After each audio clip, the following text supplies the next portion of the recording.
A matemática, apropriadamente vista, é dotada não somente de verdade, mas de uma beleza suprema, uma beleza fria e austera, como a de uma escultura, sem suplicar a nenhuma parte da nossa fraca natureza, sem as deslumbrantes armadilhas da pintura e da música, por ora sublimemente pura e susceptível a uma severa perfeição tal qual somente a maior das artes pode revelar.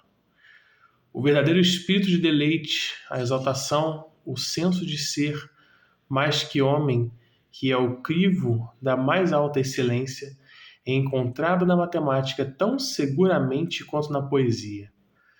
Isso aí foi dito pelo Bertrand Russell no Estudo da Matemática, e esse aqui é o artigo que eu estou lendo, A Implausível Eficácia da Matemática nas Ciências Naturais. Agora vamos ler outro texto.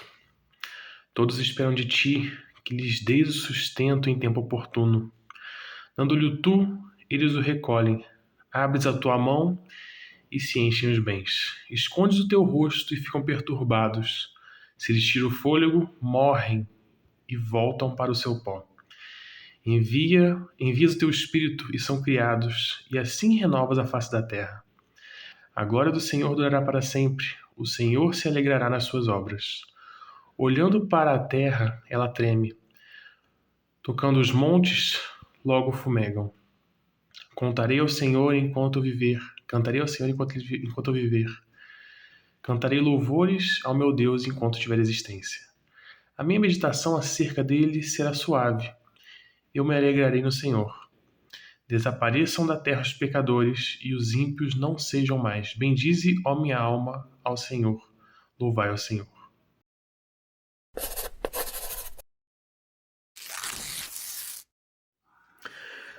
Depois de assistir a um vídeo do canal Matemática por Hobby, um excelente vídeo, inclusive, de um excelente canal, eu vou deixar no link da descrição, eu comecei a me perguntar algumas coisas. Nesse vídeo,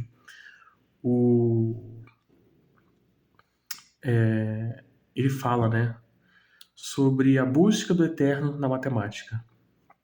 Ele fala um pouco sobre o Arquimedes, né, que foi um dos maiores ou o maior matemático, né, mais influente.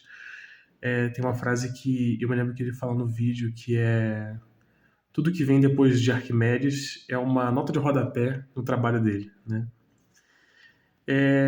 E é dito nesse vídeo que Arquimedes ele se torna eterno por causa da matemática, né? Porque a matemática é imutável, ela é eterna, e isso o leva a esse estado de eternidade, né? É óbvio que ele queria dizer no sentido de memória, né, de nós nos tornarmos eternos através do conhecimento, né? Mas isso começou a me trazer algumas dúvidas sobre como que a gente pode relacionar, ou então como que a gente relaciona, né, o eterno da maneira divina, da maneira teológica, com o eterno matemático, né? Eu comecei a estudar um pouco sobre isso, né? E algumas pessoas elas dizem que a matemática ela testifica da eternidade e ela aponta para Deus, né? Depois de ver um pouquinho sobre isso, eu comecei a ler esse livro daqui, Amor e Matemática, e tem um trecho em específico que eu acho bem curioso, que é esse aqui. Ele está aqui fazendo uma descrição sobre as aplicabilidades das qualidades básicas da teoria abstrata da simetria, né?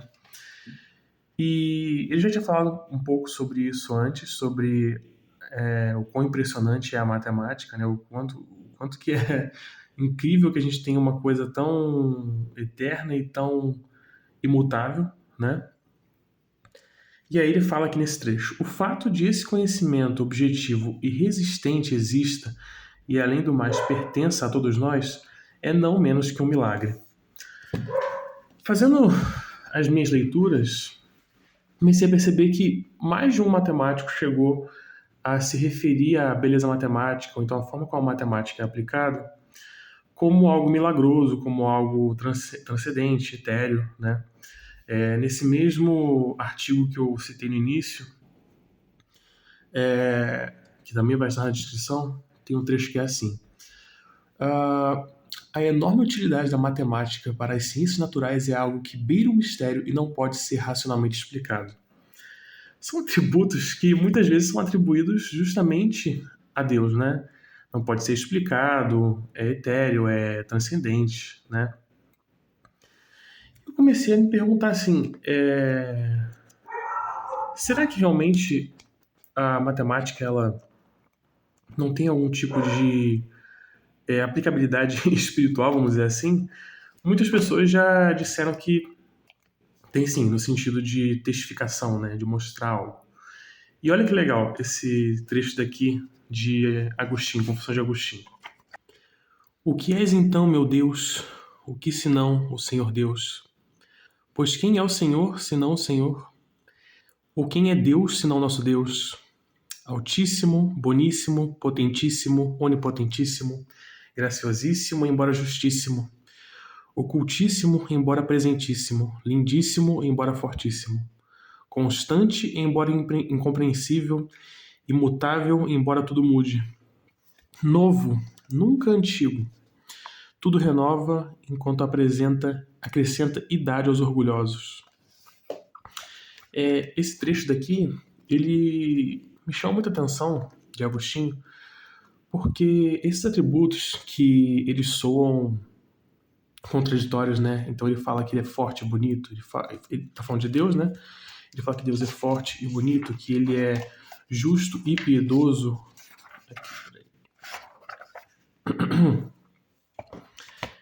que ele é gracioso, embora justo, que ele é oculto, embora presente, né? Que parecem ser atributos opostos, né? Mas que de fato descrevem a forma como o cristianismo enxerga Deus, né? Sendo um Deus misterioso, mas presente, um Deus dinâmico, mas imutável, né? E para mim isso é muito parecido com a forma como a gente se relaciona com a matemática, né? Só um pequeno parênteses, não estou querendo dizer que a matemática ela é Deus, né? Acho que isso está bem óbvio, mas quanto mais eu aproximo esses conceitos, mais pode ficar difícil de distinguir, né? Mas de fato a matemática ela é imutável no sentido de que a partir do momento que ela é provada, ela não se transforma em algo diferente, ela apenas adiciona. E ao mesmo tempo ela é dinâmica, né? A gente está o tempo inteiro redescobrindo, descobrindo novas coisas e conhecendo mais e acrescentando, né? E para mim são atributos muito parecidos um com o outro, né? Então, num certo quesito, as pessoas elas se relacionam com a matemática de uma maneira muito parecida com que elas se relacionam com Deus. Eu acredito por causa disso, né? De que a matemática e Deus, a princípio, tem um tipo de eternidade, né? Só que o que ficava na minha cabeça, né? A pulga que ficou atrás da minha orelha, né? Será que é possível uma pessoa se satisfazer na eternidade da matemática? Acho que é uma pergunta muito difícil de se responder, no sentido assim lógico, né, para explicar. Mas a princípio, o que eu percebo? A matemática ela sempre foi uma descoberta fascinante, elegante, muitas vezes indomável, né? Mas que uma vez que ela é conquistada, ela é eternamente nossa. Ela é eterna porque as suas verdades se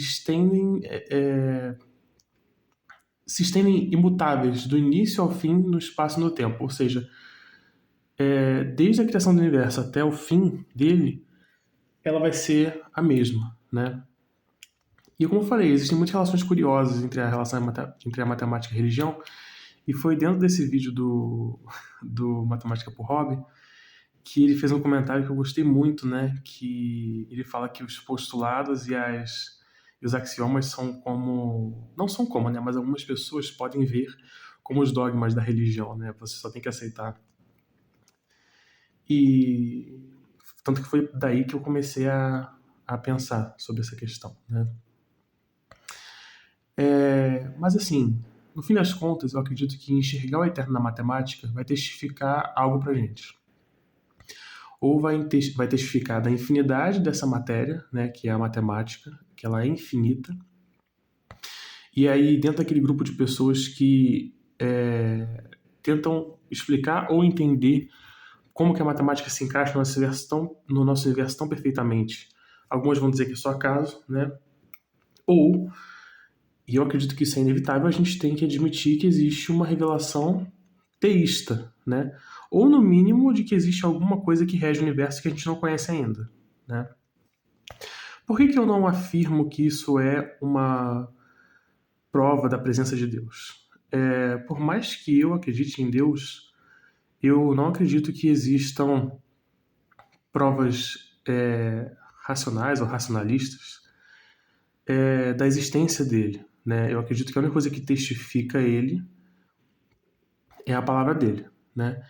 Então, ou ela vai testificar da própria matemática de si mesma, ou ela vai testificar de algo maior, né? De um Deus tão ou mais infinito quanto a matemática. Nos dois casos, eu acho impossível você não se admirar com algo que não tem uma definição senão um milagre, né? Como falou no próprio livro aqui, né? Mas a questão é a seguinte: se a busca pelo eterno se satisfaz com a matemática, eu acredito que existe pouca esperança na nossa alma, né? Eu não quero aqui ser desonesto, né? Falando que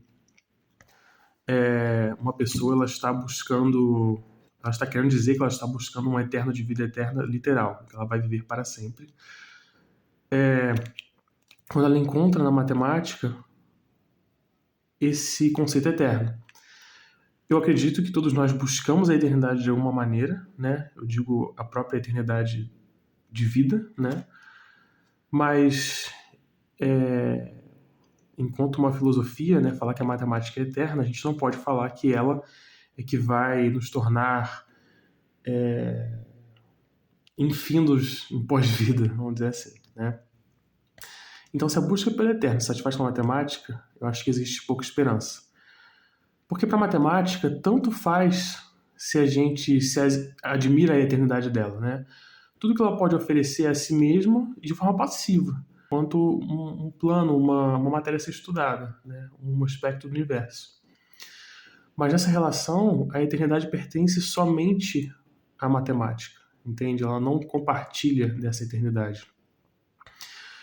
A eternidade que é eterna até o ponto em que o universo se acaba.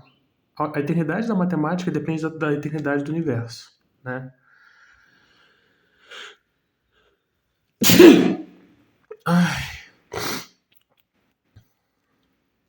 Então, assim, no momento que o universo fechar suas portas e se acabar, a matemática também vai se acabar da mesma maneira que ela começou, que é sem se importar com a própria existência, né? A matemática ela só existe para ser admirada, ela não faz nada, né? Ela não chega a gente, ela é descoberta. Então, entende? É por isso que eu não creio que a matemática prova da existência de Deus racionalmente. Isso, eu vi alguns conceitos legais no Berkhoff, que é um teólogo que fez uma teologia sistemática, e ele fala um pouco sobre isso, né? Que não tem como a gente encontrar uma revelação de Deus que não seja na palavra dele, né? Então, acho que é isso. Eu acredito que a busca pelo eterno ela deve se dar com aquele que pode compartilhar da sua eternidade, né? Eu acredito que Deus é o único que pode compartilhar a eternidade dele com a gente para que a gente se torne eterno também, né? Não é um tópico fechado, eu gostaria de conversar mais sobre isso. E eu acho que é uma coisa muito interessante porque a matemática ela é muito misteriosa, a teologia ela envolve muitos mistérios também, sabe? Existe um ponto de contato muito bonito, né? Entre essa transcendência e a matemática. E eu acredito que é nisso que as pessoas estão falando, né? Quando elas se referem à matemática como algo eterno. Tanto esse matemático que eu estou lendo aqui, que é o Eugene F. Wigner, da Universidade de Princeton, contra os próprios teólogos que se envolvem com matemática, né? Eu vou deixar no link da descrição os materiais que eu consultei para falar nesse vídeo, né? Pretendo falar um pouco mais depois sobre, desenvolver um pouco mais essa ideia. Mas por enquanto é isso. Espero que vocês tenham gostado, pessoal.